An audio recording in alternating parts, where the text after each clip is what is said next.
What's up, guys? In this video, I want to quickly cover the Data Live collaboration. It's a little late, but better late than never. All of this ship information should be up on all the wikis by now, but it's still nice to have everything accumulated in the same place in the data mine, although there could be some errors on here that have been corrected elsewhere. I did watch Data Live back in the day when it was airing, but I don't think I finished Season 2. All I remember about the anime is that Kurumi was really OP.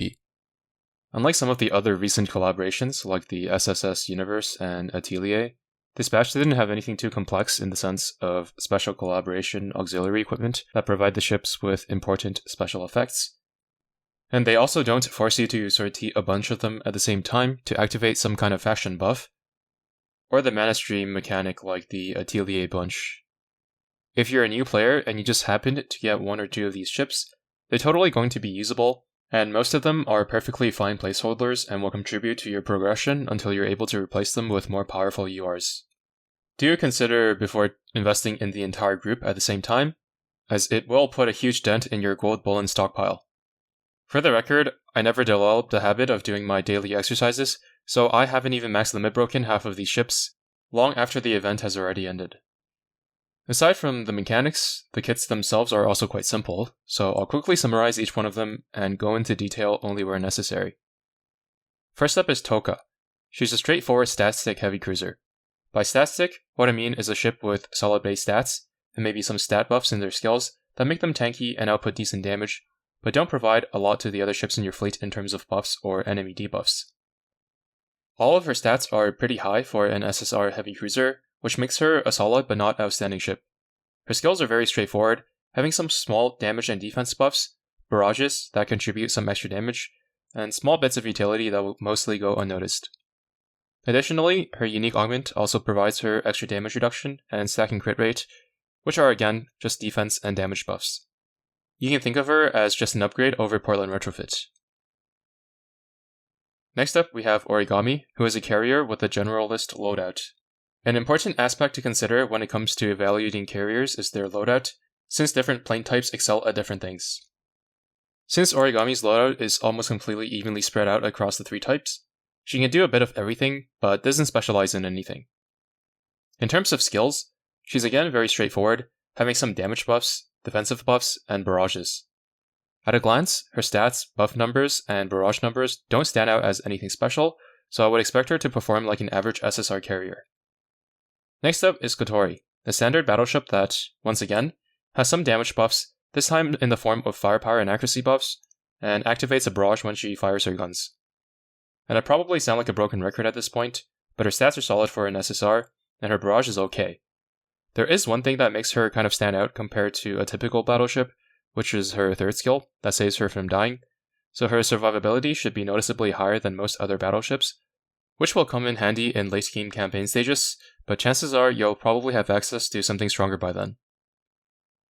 Next up are the Yamai sisters. Another stat stick with a mediocre loadout that is compensated for by the higher buff numbers in her skills. Looking at her barrage, for which you can see the details on MrLar's database, the only way you can make sense of it is by comparing it to another barrage that you're familiar with. But generally, 1000 base damage that is aimed, piercing, and on an 11-second cooldown is on the strong side. If you look around, you'll find that a lot of timed barrages in the game have 20-second cooldowns. So to compare the DPS of a barrage like the one on the Yamai sisters, with an 11-second cooldown, to a more common 20-second cooldown barrage, you would have to double its base damage. Next up is Kurumi, who is the most complex of the entire bunch, so I think I might just skip over her and go over Yoshino instead, and then save Kurumi for last.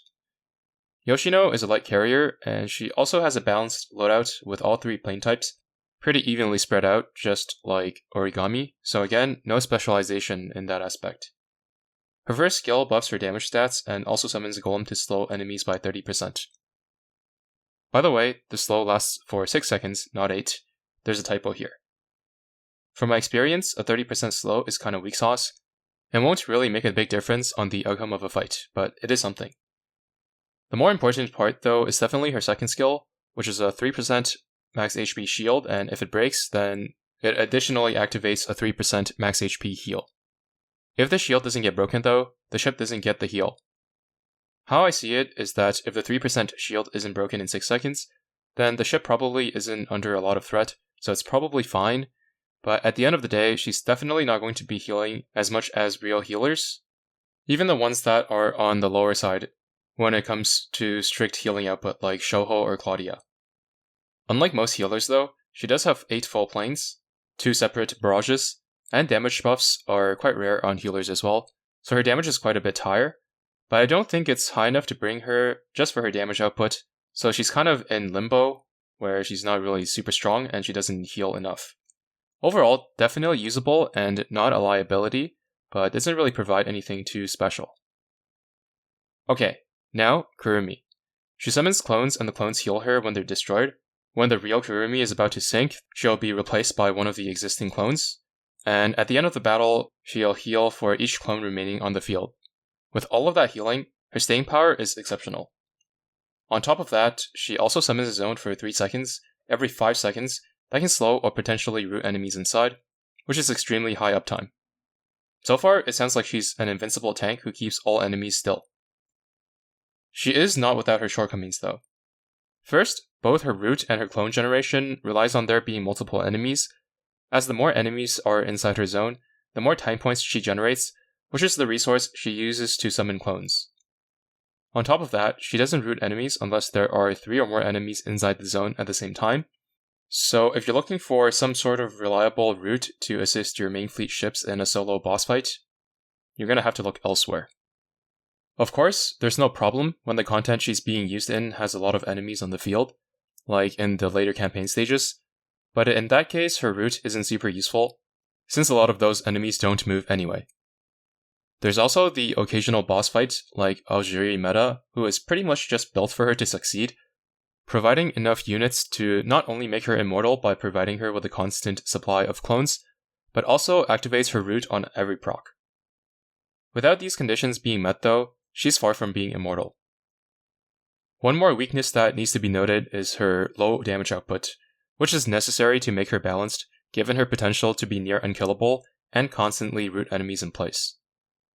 Overall, my impression of her is that she provides almost nothing in solo boss fights, but is likely one of the best tanks for late game campaign stages and the occasional multi-enemy boss fight like Azur meta. She's the sole exception in this batch of otherwise straightforward collab ships, with a very unique mechanic, which has potential to be very powerful, but don't worry too much if you missed her because I don't think she'll be super core outside of extremely niche scenarios. That's pretty much it for the Data Life collaboration units. Expect a lot more content to be dropping soon. Thanks for watching and see you in the next one.